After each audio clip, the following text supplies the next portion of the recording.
Irmãos e irmãs, iniciamos mais uma semana com a graça de Deus, terceira semana do tempo comum.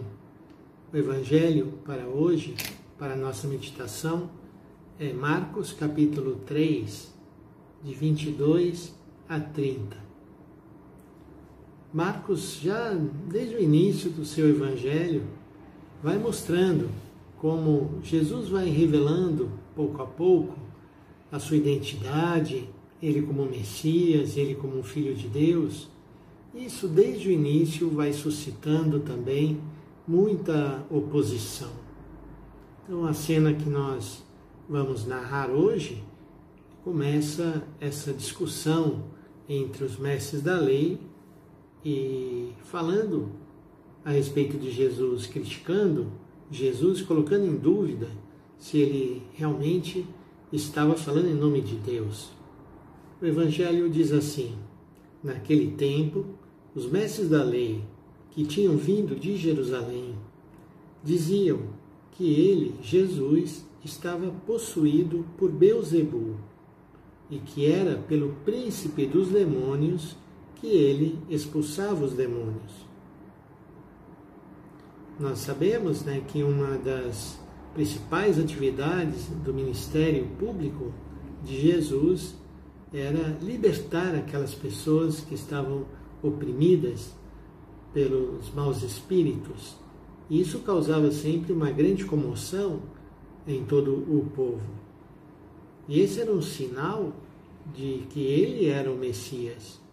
Mas os mestres da lei querem jogar aí uma dúvida na cabeça das pessoas. Então dizem que não era por Deus que ele fazia isso, mas ele fazia isso porque ele era da parte dos maus espíritos. Jesus então o chamou e falou-lhes em parábolas. Como é que Satanás pode expulsar a Satanás? Se um reino se divide contra si mesmo, ele não poderá manter-se. Se uma família se divide contra si mesma, ela não poderá manter-se. Assim, se Satanás se levanta contra si mesmo e se divide, não poderá sobreviver, mas será destruído.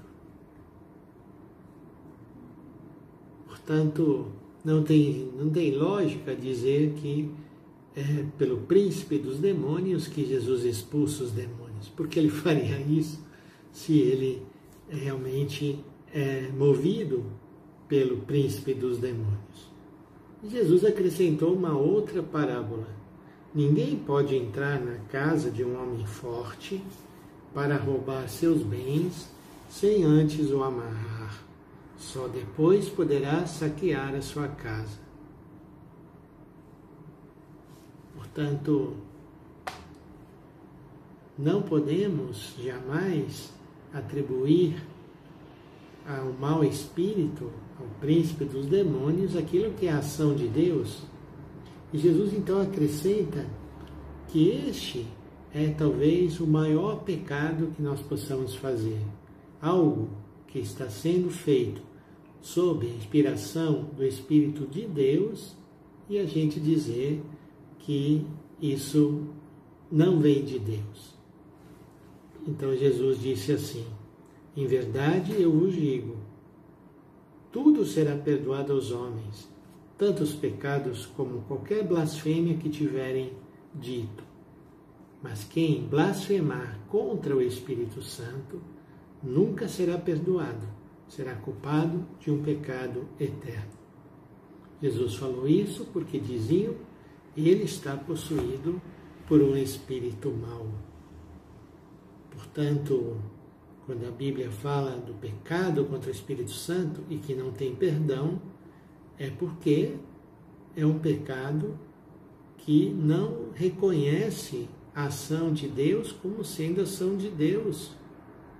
Ou seja, é uma obstinação da pessoa que não quer aceitar aquele trabalho, aquela ação que o Espírito de Deus está fazendo na pessoa.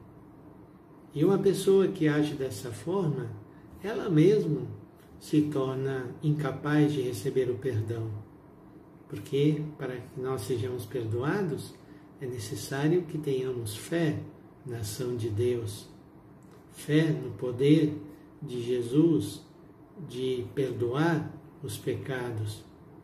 Mas se não compreendemos aquilo que é a ação de Deus, não tem jeito. Então, vamos pedir no início dessa semana que nós possamos ter essa capacidade de discernir o que vem de Deus e o que não vem de Deus. E os frutos que vêm de Deus são bem claros, bem evidentes. A paz, a alegria, a compaixão, a solidariedade, a justiça, tudo isso são frutos do Espírito, que mostram a ação de Deus agindo na pessoa. E ao invés a mentira, a dúvida, a calúnia, a difamação, tudo isso não vem de Deus. Então, irmãos e irmãs, que vocês tenham uma ótima semana, que o Senhor continue vos abençoando. Em nome do Pai, do Filho e do Espírito Santo. Amém.